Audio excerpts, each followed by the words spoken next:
Vemos agora neste jornal à hora do almoço Pedro Sousa, diretor executivo da Correio da Manhã Rádio. Pedro, muito boa tarde, bem-vindo. Vamos começar, de facto, aqui pela saída de Trincão, a tentar perceber quais é que são, de facto, os pormenores desta contratação e, de certa forma, como é que o Sporting vai responder a esta saída. Ora bem, primeiro, este exclusivo do NAU, que são 47 milhões de euros. Portanto, há muita gente a dizer que é 45, outros dizem que é 50, outros dizem que é 45 mais 5. São 47. É um pacote de 47 que inclui o valor da transferência, os bónus e o chamado mecanismo de solidariedade, que é a formação do jogador, que será toda suportada pelo Al-Ahly. O Sporting não pagará mecanismo de solidariedade. Por isso é que se chegou aqui a este número de 47 milhões de euros. É um bom negócio? Por esse valor? Vamos lá ver. O Trincão entregou sempre. E quando eu digo entregou, cumpriu sempre. Particularmente nas últimas temporadas. Foi o jogador mais utilizado no Sporting. Fez 9.300 minutos nos últimos 2 anos. Não há igual. Nem na Liga Portuguesa um jogador de campo a fazer tantos minutos. Golos e assistências. Agora, o Trincão renovou recentemente o contrato com o Sporting. Passou para um nível de 3 milhões de euros quase limpos por ano. Que é um valor, no meu ponto de vista, absurdo para qualquer jogador em Portugal, mas há mais o Diogo Costa e havia o Otamendi por aí, e representava para o Sporting 6 milhões de euros pagos os impostos. Ele vai ganhar, Janete, para se ter uma noção da diferença, ele já ganhava muito cá, para a dimensão da Liga Portuguesa, mas vai ganhar mais de 3, 4 vezes mais por ano, que é uma coisa assustadora. Num contrato de 4 anos, ele quase vai encaixar 50 milhões de euros. É muito dinheiro. E, portanto, o que se está a assistir nesta altura é com o Sporting a fazer um detox dos seus principais jogadores e daqueles que ganhavam mais dinheiro. Morten Newman, Francisco Trincão, vai sair o Pote um dia destes, que estão nos 3 mais bem pagos do plantel.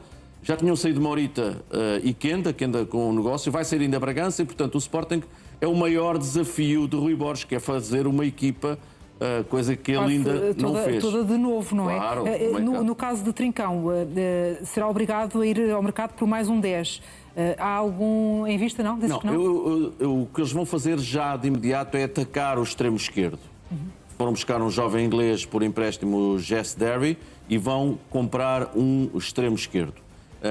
Já tinham, a priori, se nos recordarmos, comprado 2 jogadores que, claramente um 10, Salazar, por 30 milhões de euros ao Sporting de Braga, e depois também o Pedro Lima, que estava no Aves num nível mais baixo. E, portanto, eu diria que a prioridade do Sporting agora é atacar um extremo esquerdo, sendo que, em matéria de vendas, para se ter uma real dimensão, somando o Trincão ao Yulman e às coisas que já tinham sido feitas esta época e excluindo o Kenda, porque o Kenda já foi no relatório de contas do ano passado, o Sporting manda-se já para os 130 milhões de euros. Um bom encaixe.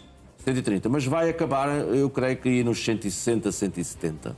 Mas também irá fazer o maior investimento da sua história, na casa dos 120, por aí 115, 120. E, portanto, estamos aqui a falar... aí uma fatia enorme. Estamos aqui a falar de uma coisa sem precedentes. E depois de uma outra coisa que quase nunca se fala, que é a soma dos salários do Trincão, do Yulman e do Pote, que um dia destes, repito, vai sair sim ou sim, os salários, o impacto é dramático nas contas do clube, ao ponto de eu quase de garantir que dos 6 jogadores que já entraram, ganham tanto como estes 3 que vão sair.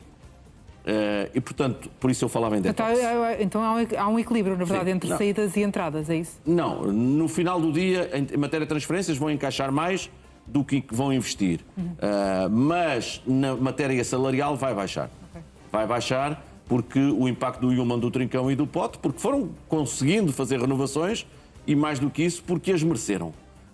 E, portanto, este negócio do Francisco Trincão, só para deixar claro àqueles que nos seguem a esta hora, são 47 milhões, que inclui verba fixa, verba de bónus, com objetivos, e um mecanismo de solidariedade que será suportado pelo Al-Ahly, que é o bicampeão da Liga dos Campeões da Ásia. Muito bem, já vamos voltar a falar, Pedro Sousa. Para já vamos dar também aqui as novidades que depois vais aprofundar, relacionadas, mas agora com o Benfica e com o Palhinha.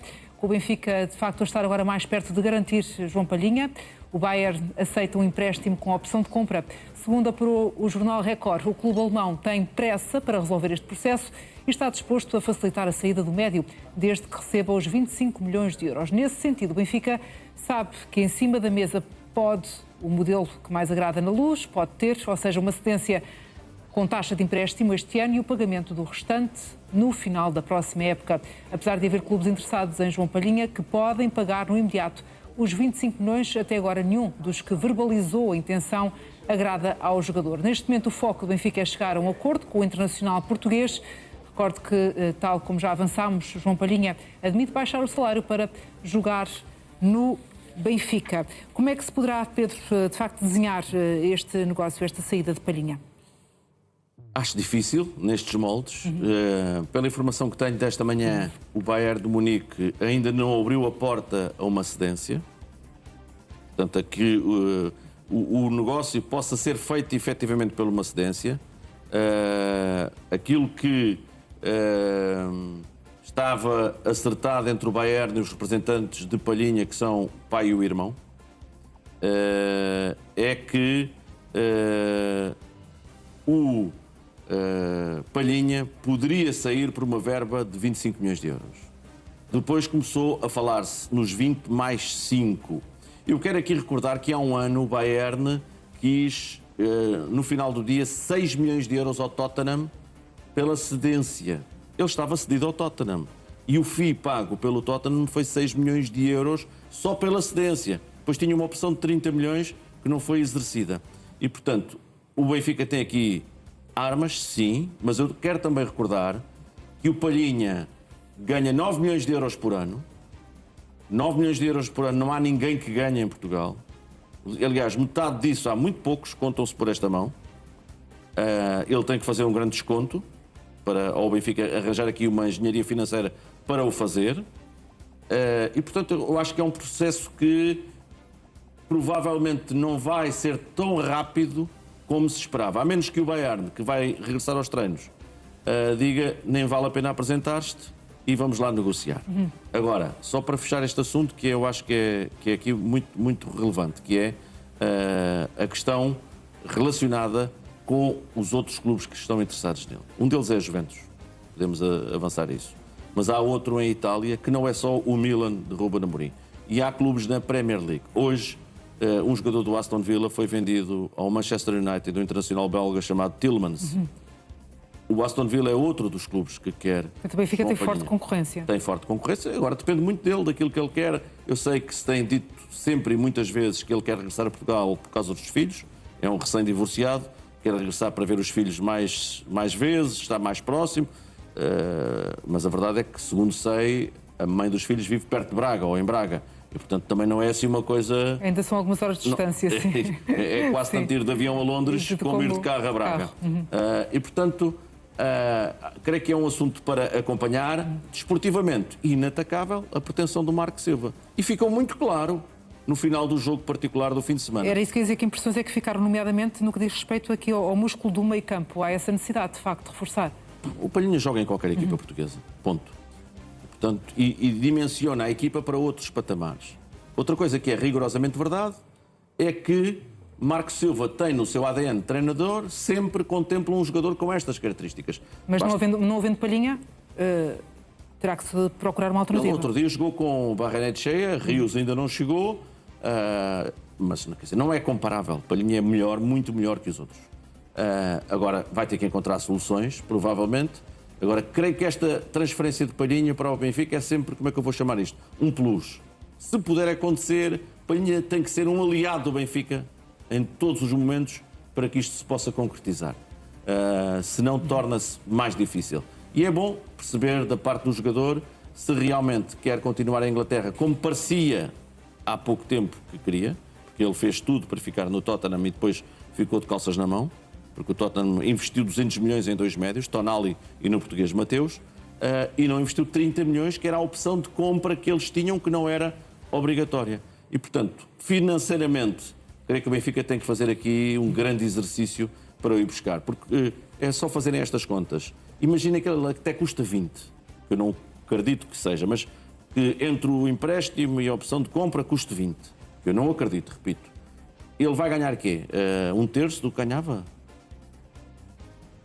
Um quarto? Portanto, será sempre um negócio de 40 milhões. E, portanto, e que terá de ser bem explicado. Esportivamente inatacável, tem bom gosto, Marco Silva. E o jogo frente ao Flamengo, fim de semana, no sábado, que outras notas destacarias? Há aqui alguma razão para que haja uma certa inquietação de Marco Silva quanto à chegada de reforços? Há ainda os mundialistas, enfim, que ainda se hão de juntar, não é? Mas de contratação, propriamente dita. Não, quer dizer, não deu para ver grande coisa. Langley é aquilo que nós esperávamos. Não está afinado nem pouco mais ou menos a máquina. O Flamengo levou o particular muito a sério, quase uma coisa de vendetta, e o Benfica não estava preparado para esse tipo de jogo. Foi a ideia que me deixou. E creio que há ali jogadores que têm que subir um patamar muito alto. Sudakov, que já percebemos que vai ser a aposta do treinador, a Barrenetxea, que eu acho que não tem nível para um Benfica campeão. E, portanto, está num processo onde ainda só chegaram 2 jogadores, Kaminski entrou muito tarde, e o Benfica, como disse o seu treinador, sem papas na língua no final, precisa de outros jogadores. Precisa de jogadores diferentes. Quando é que o Benfica os pode dar? É a grande questão, porque será que tem que vender?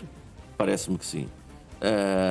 Que moldes de negócio é que pode fazer para ter uma equipa diferente? Porque a equipa do ano passado foi curta para ganhar o campeonato. Não chega a substituir Otamendi por Langley. E essa é outra questão. Em matéria de agressividade, não é de violência, é de agressividade competitiva, o Benfica está ainda muito aquém daquilo que é desejável.